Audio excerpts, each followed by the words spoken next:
no doubt, no doubt, no doubt, no doubt. Where are my most beautiful queens in the house?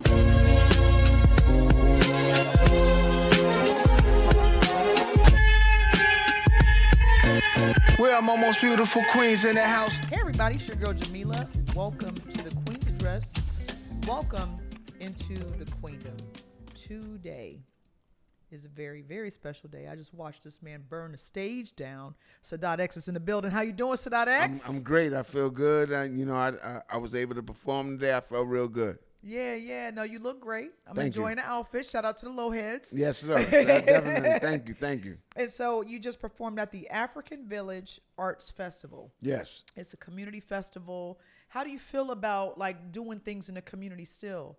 Well, I feel good, man, because I am community, you know what I'm saying? And it's like, this is where it starts. This is grassroots. Mm-hmm. So I felt good, to see some of the elders out, you know what I'm saying? Then some of the other people performing, I saw some of the kids break dancing. I saw a brother freestyle. I saw a brother do a show with an actual saxophone that said he toured with Robert Glasper, so it was great, man. I had a great time. Yeah, I enjoyed myself. It's always nice to see the vendors and definitely, black-owned businesses and brothers and sisters from all religions come together and definitely. Unite. Because I feel like it's in alignment with Brand Nubian, what y'all are about and what y'all stand for. Mm-hmm. So I thought it was super cool.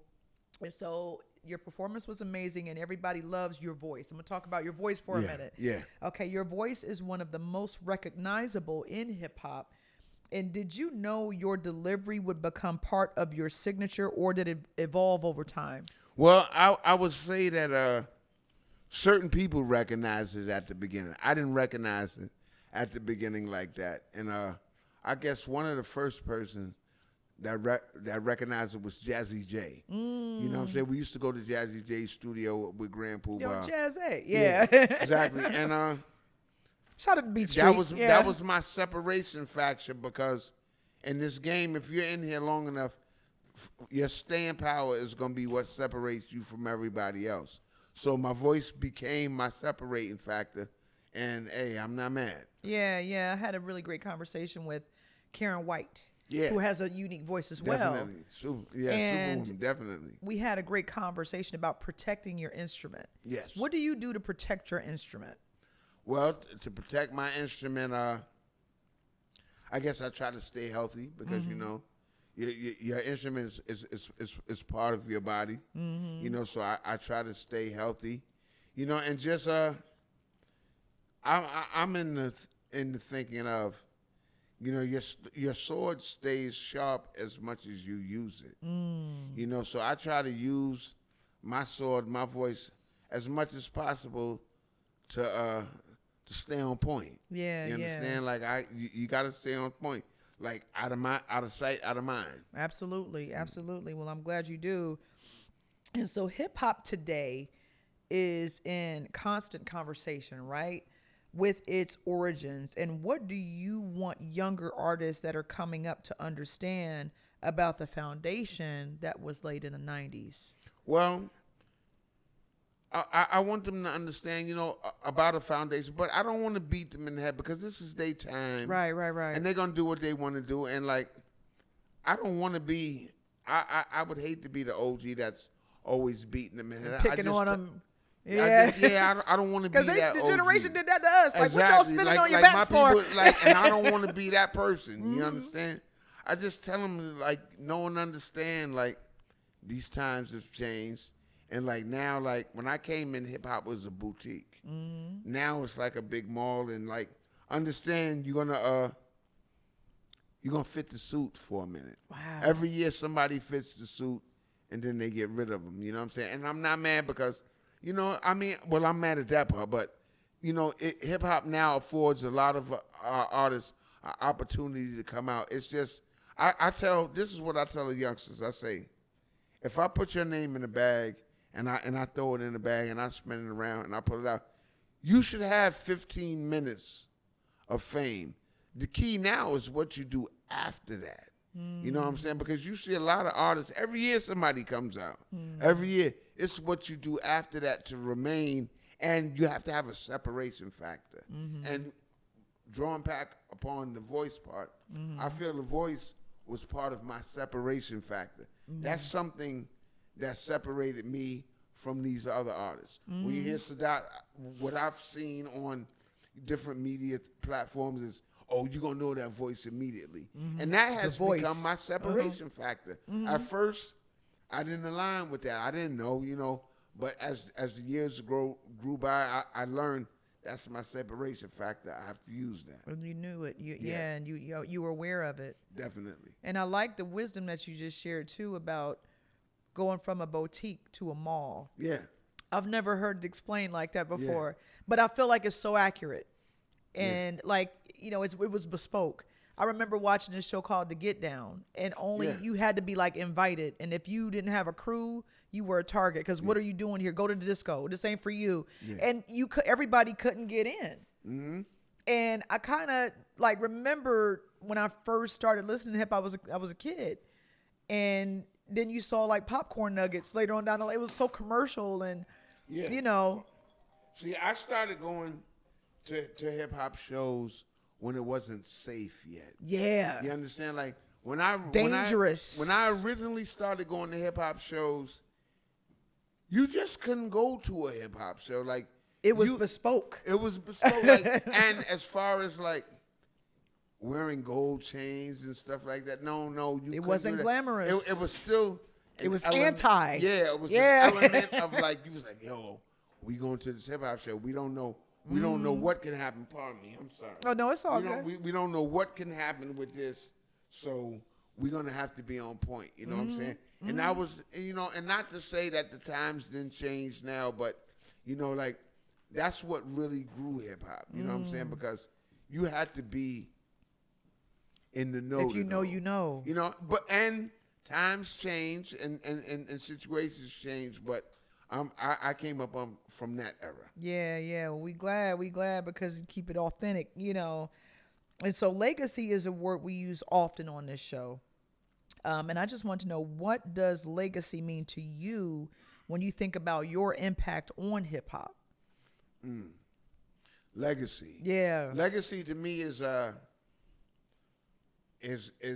watching the Cold Crush Brothers and writing down all of Grandmaster Caz's rhymes in my notebook. Wow. No reason. Like, I can't tell you the reason why I wrote down his rhyme. I just wanted to have them so when I heard the mixtapes, you could rap along. I could rap along. The mixtapes before I knew what he looked like. You understand what I'm saying? Before I knew what he looked like, I wanted to have all that information. So your performance today was incredible. And you stopped to talk about your recent medical situation. Yeah. And can you talk a little bit to the viewers about exactly what happened? Okay, well, what happened was I had an aortic, what was described to me as an aortic dissection. And that means that something happened within my aortic that disrupted the heart flow and the heart pattern. And usually 75 to 80% of those cases are fatal. You either have a type A or type B. Luckily, I had a type B, which is a downward one. That goes downward the leg as opposed to going upward through the arteries. John Ritter III's company died on set of an aortic dissection. Lucille Ball. You understand? So, you know, to me, it came out of nowhere, but I remember being diagnosed a lot of time with high blood pressure. And as black men, a lot of times, you know, we try to self-medicate. You know, we like, yo, I know what to do. I'm going to go see this man and get me some herbs and this and that. And I kind of lacked on it, and it caught up with me. But, you know, it was a hell of a scare. You know what I'm saying? And maybe that scare was put there to bring me back into place.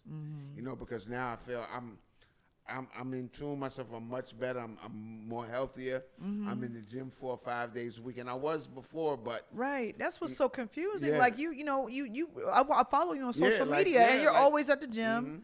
you know, and so I was confused. Like, yeah, I was confused. what like, causes that to happen? They say it happens. Sean Price died in his sleep. It happens. Remember Price? Like it's different things, man. Well, yeah, different things just happened, man, and it was like maybe this was an awakening for me. Maybe something in the universe I wasn't doing right. I don't know, you know, but it happened. But it got me back on point. You understand? Because it got my priorities back. You know, maybe I was slacking a little bit. Maybe I wasn't. To me anyway, I thought I wasn't eating foul, but maybe I wasn't eating as great as I could be eating. Maybe I wasn't doing the little things that can that could boost me a little bit more. But it definitely got me on point now. Like I said, I got a 32-year-old daughter. I got a 4-year-old. Wow. You know what I'm saying? A tremendous gap. Right. Tremendous gap. You know, but you got a lot to live for. Involved Yeah. with my little baby. That's what kept me through it. I was in the ICU for 11 days. Oh my goodness. I stayed in the ICU in Duke University Hospital for 11 days. So what was the procedure for all 11 days? Like you were just recovering from the disruption? For those days, they were determining exactly what they were going to do. You know what I'm saying? They was poking and prodding, and it had to be the most uncomfortable. First of all, I had a giant needle in my neck. Oh my goodness. I had a catheter. Oh my which goodness. is an ordeal within itself. You know, my back was killing me. Like it just was like, it got to the point where when it first happened, I was like, well, whatever's gonna happen to me, just let it happen. You know, I got to that point for a minute, like I don't want to, like whatever's gonna happen. If I'm not gonna be here, take me up out of here. Like I don't want to be going through this much more. But then like an awakening came, you know, like I spoke to my daughters, I spoke to people, different people. It was like, nah, and I rallied back, and like, but like it was out of nowhere. I didn't know, nobody expected it. I didn't expect it. It just was. And you power through it. You push. I had to. You got to push. I had to. So you know, I think it might have made me better. I think it got me more focused. Definitely. Well, it definitely reflected in your performance today because we had a ball, you know, and I didn't even, and when you mentioned that it was your second performance since the incident occurred. Yeah, the second one. It took me, I was in there, it happened on April 18th. So I was in there 11 days afterwards.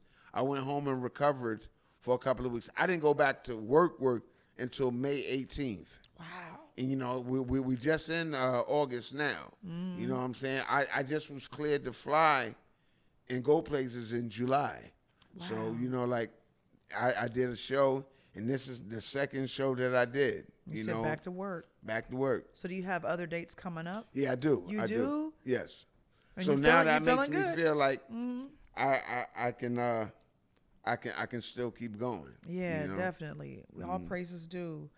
And so one thing I wanted to talk about as well, while I have you here, because I don't know when I'll see you again. Yeah. But the girls at the beauty shop, they had so many questions, but this is the one that kept coming up.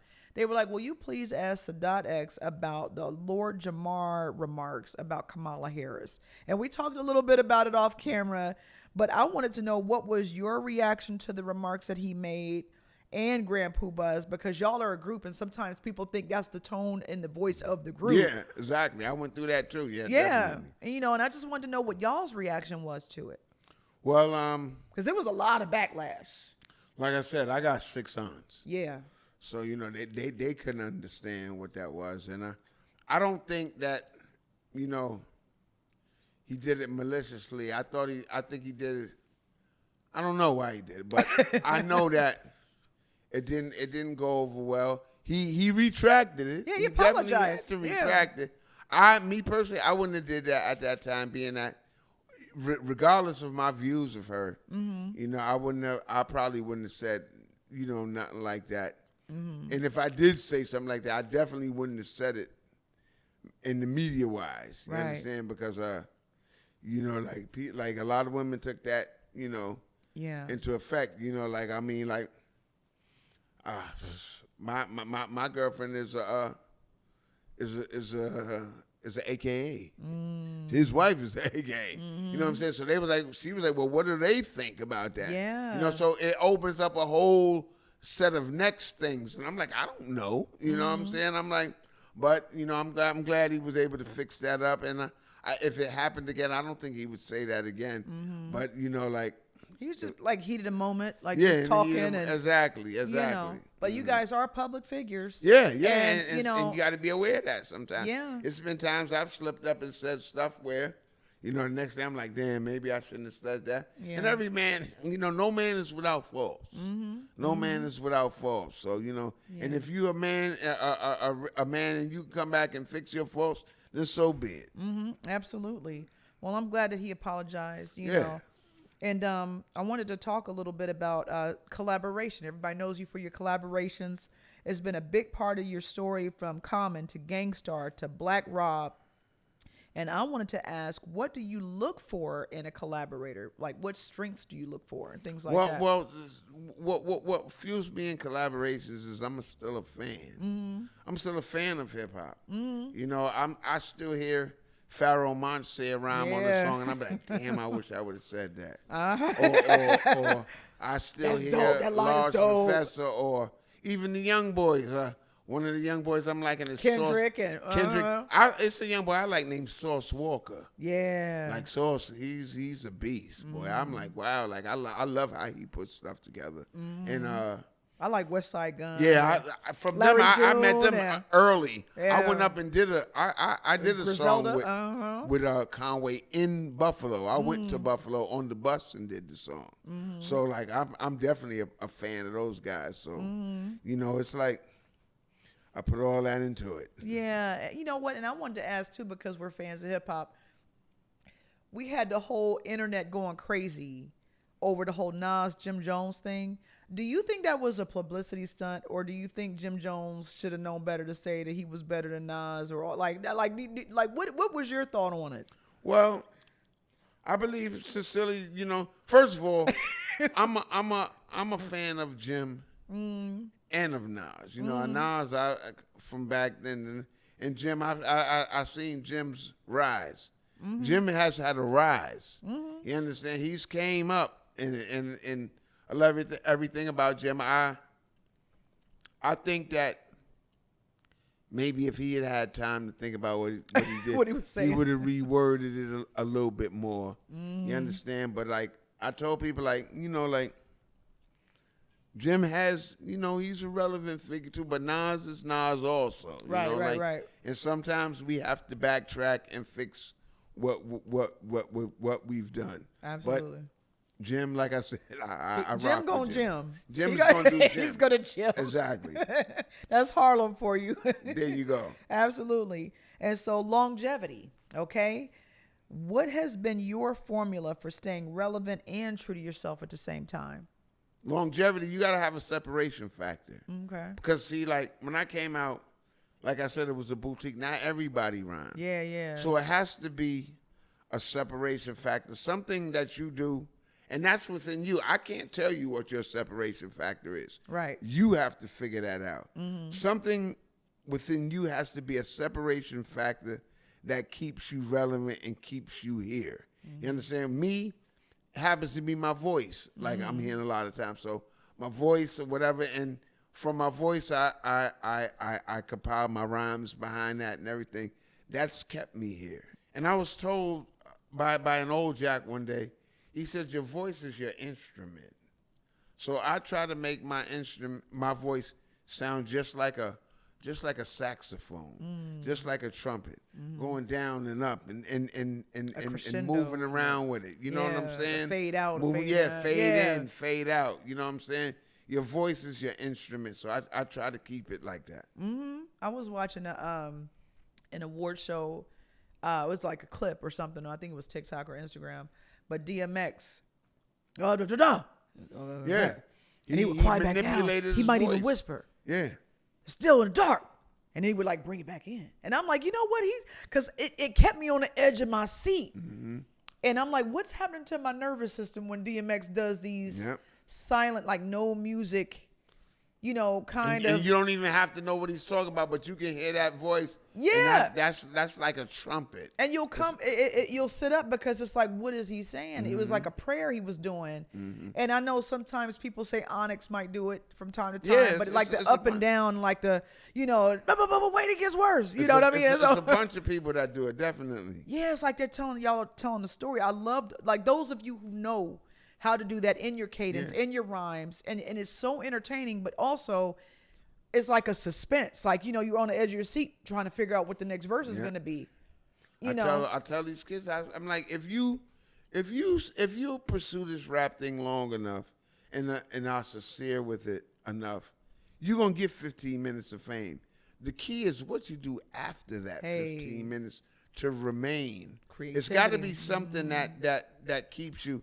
Me, I pride myself on going and to different cities, knowing that Columbus has East Side High School or Columbus Girls Preparatory, or that they make a pizza which is supposedly has a sweeter sauce or whatever. You're supposed to, I tell people, especially the younger artists, when you go somewhere to a different city, you're supposed to know something about that city. Because I see a lot of the artists now get so wrapped up in themselves where they get on stage and be in Columbus and be like, yo, what up, Cleveland? Right. And you be like, damn. son, Right. like, come on, man. So, like, it's an art. Like, a lot of it's been taken away. And just like, my nephew, he wanted to rhyme. I said, why do you want to rhyme? Yo, because I want to get some chicks in the car. I can't help you. Right. Like, You have to love if it. that's what you're going to do, you got to love it, man. Like, for me, I love it. I sincerely still love it. And people ask me, like, well, when are you going to stop? I be like, why should I have to stop? You know what I'm saying? Like, hip-hop is the only genre that buries our elders. You know what I'm saying? Like, you get, like, the Eagles and Wings and these The Rolling groups Stones. and Rolling Stones. They tour forever. You know what I'm saying? When I go to Europe, I do shows and people bring their kids and they look at a Sadat X show and it's like, wow, man. And it's like, I don't know. That's like, amazing. Yeah. Yeah. So Yeah. it's different. Yeah, no, that's that longevity Yeah. piece, And I had no idea about you having a relationship with Regina Hall. Oh, yeah, definitely. Let's unpack that for a moment because I didn't know that. Yeah. And are you guys still good friends? Oh, I'm very cool with her. I loved her mother. Her mother passed. Oh. I'm still cool with her brothers. You know what I'm saying?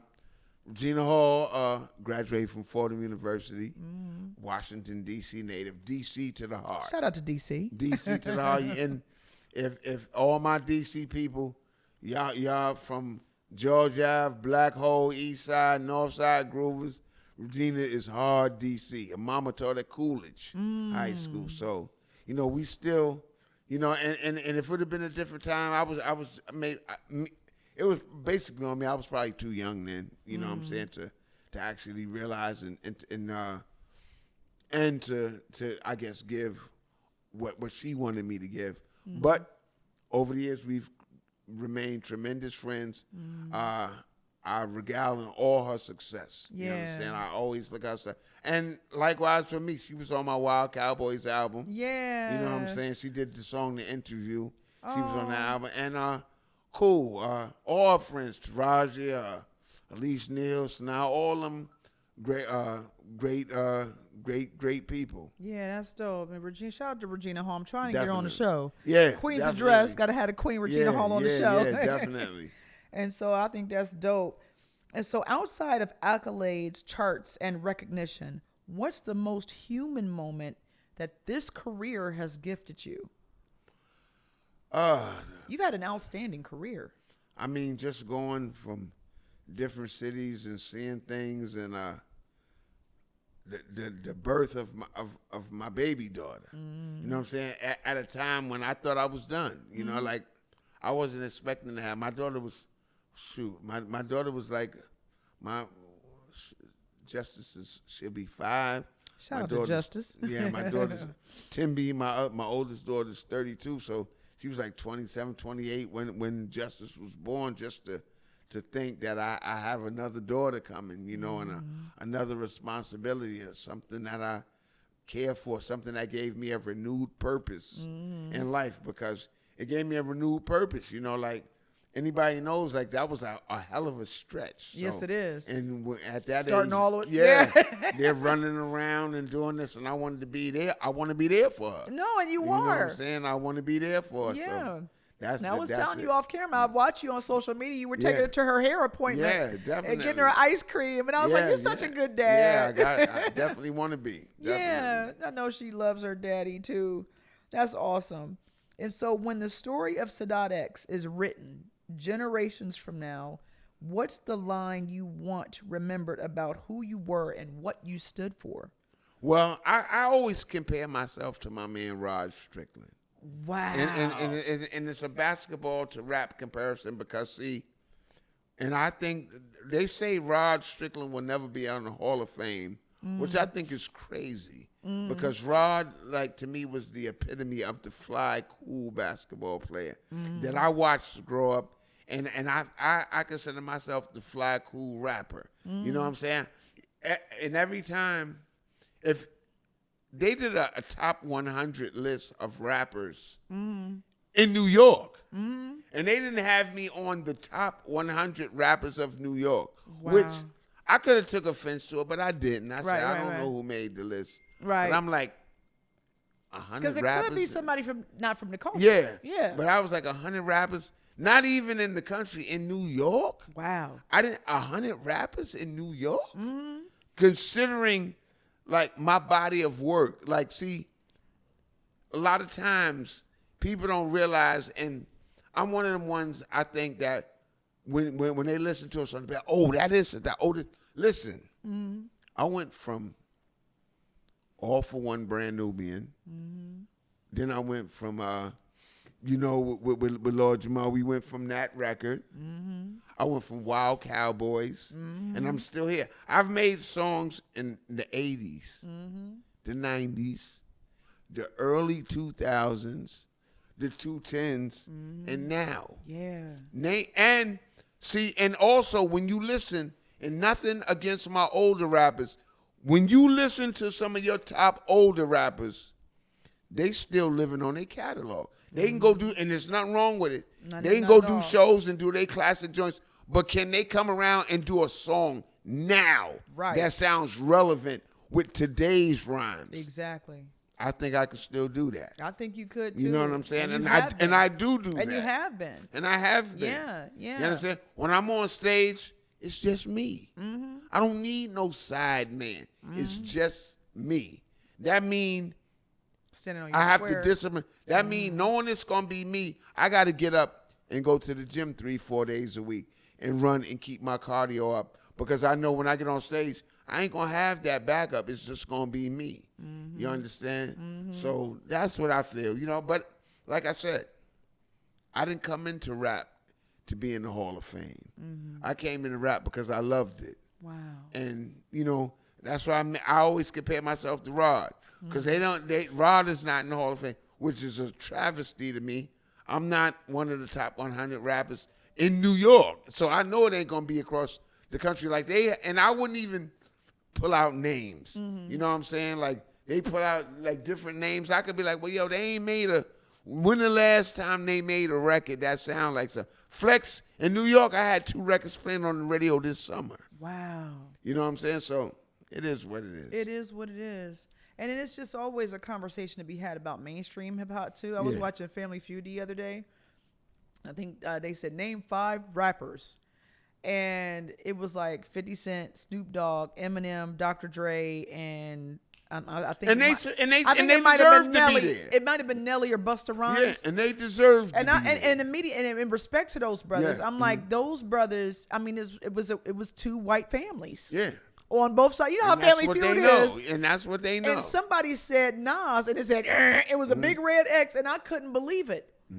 And Jay-Z if it wasn't even up there. And if it was 2 white families, I'm glad they picked them, because maybe I didn't make music for those 2 white families. That's what I'm trying I to made say. music for my brothers that was in the hole, that was smoking crack, that was messed up. And if I was able to uplift some of them and I didn't touch these 2 white families, I can live with that. Yeah.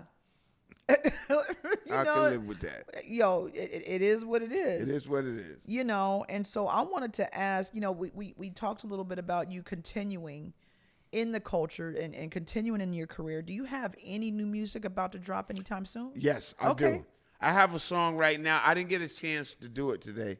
It's called Hold On, and I have an animated video for it. Oh, wow. And I need y'all people to look at that because LL recently requested that record on Rock the Bells. Oh, and it's been playing a lot. And in going today, I forgot to do that song, but I wanted to do that song. It's called Hold On. Yeah. I have another song out right now called Here I Come with my man Alamo. That's been playing a lot. Oh, You understand? wow. No, I know you must be very proud. So I am still, like, I'm in the studio 3-4 days a week. Like I said, I still love to make music. I still love hip hop. So I'm gonna be in the studio. I'm not per se rap for hire. Yeah. You know, I go in the studio when I'm not doing it for money. I just like to go rap. Yeah, no, we glad that you do. And we're about to close. I know we about got to wrap it up, but I had a question about 16-year-old Sadat X. Yeah. If you could go back in time, knowing what you know now, with the wisdom that you have now, if you could go back, do you remember that guy? Do you remember 16-year-old Sadat X? What would you say to him? What kind of advice would you give to him? What kind of guidance would you give to him? Well, he's just a little guy. 16-year-old Sadat was a basketball player. Yeah. 16-year-old Sadat was an all-state basketball player in New York. Yeah, I heard you could ball. 16-year-old Sadat would have maybe went to prep school and studied a little bit harder and maybe not took the scholarship at Howard and maybe went somewhere. But, hey, listen, I had a beautiful time at Howard. I'm not even going to put that. But probably would have finished school. You know, probably wouldn't have been doing this if I finished school, but just would have probably been a little bit more disciplined. But like I said, I don't have any regrets. I've been all over this way. If something happened, God forbid, and I passed away today, I wouldn't have any regrets. I've been to shores of Spain where I could look across Mallorca and see Africa. Wow. I've been to Africa. I've been to Asia. I've been to numerous countries. I've raised 2 daughters. I've had a wonderful life. I've met beautiful friends. I've eaten great meals and had great times. I wouldn't regret anything. Wow. Well, I'm glad for that. That's still a great answer. Look, great answer. Great answer. And so, Sadat X, thank you so much. Thank you for being on the Queen's Address today. You are a powerful king. Thank you. I'm so grateful that you shared time today. And I wanted to ask you before we close out, can you share your social media with us? Yes. I'm at Sadat X, Brand Nubian on IG. And it's me handling it. I'm also Sadat X, I think, on, what's that, TikTok. I just got on TikTok. Okay. And on X, too, which was, I guess, formerly Twitter. All righty. Well, thank you so much, and I appreciate you, King. Thank you. All righty, and thank you for tuning in to the Queen's Address. Until next time, peace, King, peace, Queen. Peace. Queen's in the house.